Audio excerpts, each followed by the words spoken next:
So as you can see, to save a little time, I've updated the rest of my class to create my logo. And let's go through this step by step. The first thing you notice that I changed is I added some variables in all caps. And those are called constants. In many programming language, anytime you put a variable in all caps, it's understood to be a constant, and Python follows that same convention. And what I've done is I've just created the tuples that represent each color. So red is 25500 RGB, blue is 00255, and so on and so on. So I've created the 4 colors I'm going to use in my logo. Last time we did the rect, and you see I changed where the tuple was for the red color. I've just replaced it with the variable red. So after this is basically all new. So you can see, but they do follow a similar pattern. So the first thing I did is I draw a polygon. And a polygon allows you to draw a shape with many sides, like the definition of a polygon. And you can see the first 2 parameters are the same. It's a surface and then a color. But then I have a tuple of tuples. You can see from here to here is all one tuple, and within it are a set of points. And you can have as many points as you would like in this tuple, and know that the last one always connects back, draws a line back to the first one. So with 3 points, I'm going to make a triangle. This to this, this to this, and then this back to that.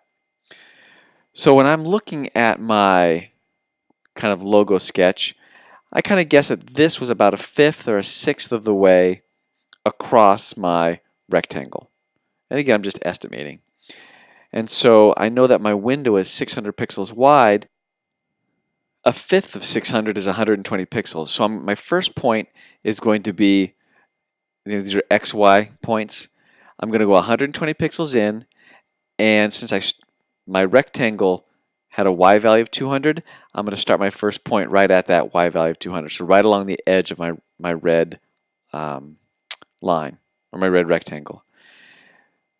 This is the next point. This is going to be the second point of the base of the triangle. This time it's 120 pixels back from 600, so 4/5 of the way. And again, it's the same Y value since it's a straight line. My last point would be this point on the triangle. And again, it's midway on that line, so it's 300 pixels. Since my rectangle is 600 pixels wide, midway is 300, and the Y value of 0, which means the top of the screen. And this 0 again indicates that the polygon is filled in with the blue color. Similar kind of thing for the second triangle. This is the bottom triangle. Starts at the same X value, but it starts at 400, which means the width of the rectangle down. And you can see the different points for this triangle, and again, it's filled in. And then I drew a circle. Again, the same 2 first parameters, surface, its color. This point is the center point of the circle.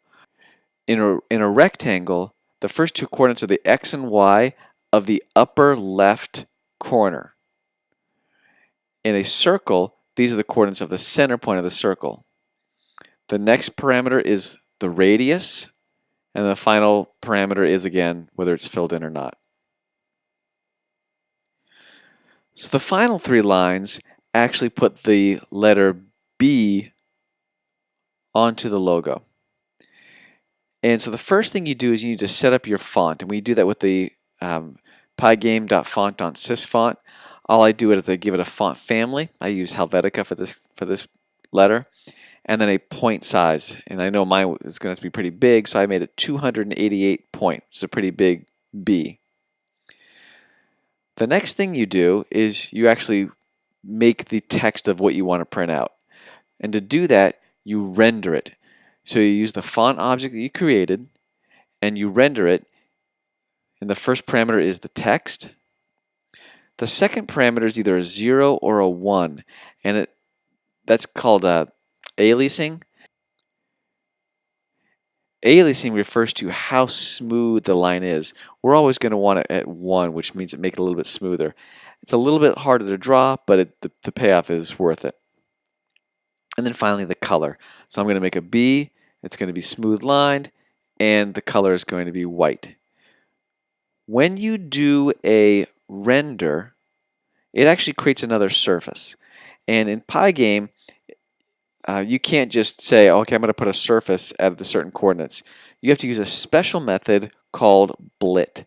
And blit actually sticks one surface onto another. So my label, when I rendered, is actually another surface.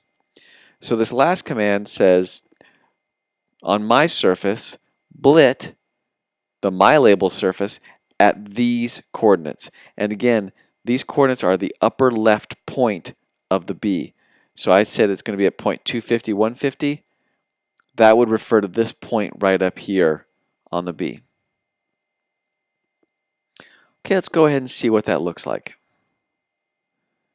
And you can see while it's not exactly like it, it's a pretty good approximation of the logo that I've created. So let's go ahead and go back to Pygame. We're going to close this. I'm going to change a couple things just so you can kind of see what it looks like when we do change it. So the first thing we'll do is we'll change the last parameter in the polygon to 3 to see what that does. And notice when I run it, notice the top 10 is not filled in anymore, but the line thickness is 3 pixels wide. Let's put it back to 0. Whoa. Put this back to 0. Let's also notice that if I change the radius of the circle, I obviously get a much smaller circle.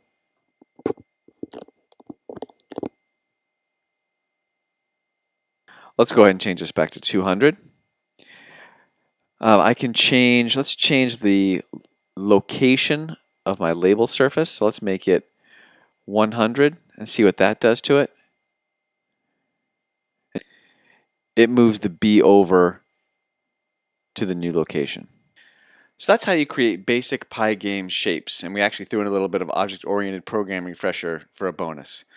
You essentially define which kind of shape you want to draw, and it usually takes a surface, a color, and then some sort of tuple that gives the location or different points, and then whether you want that object filled in or not.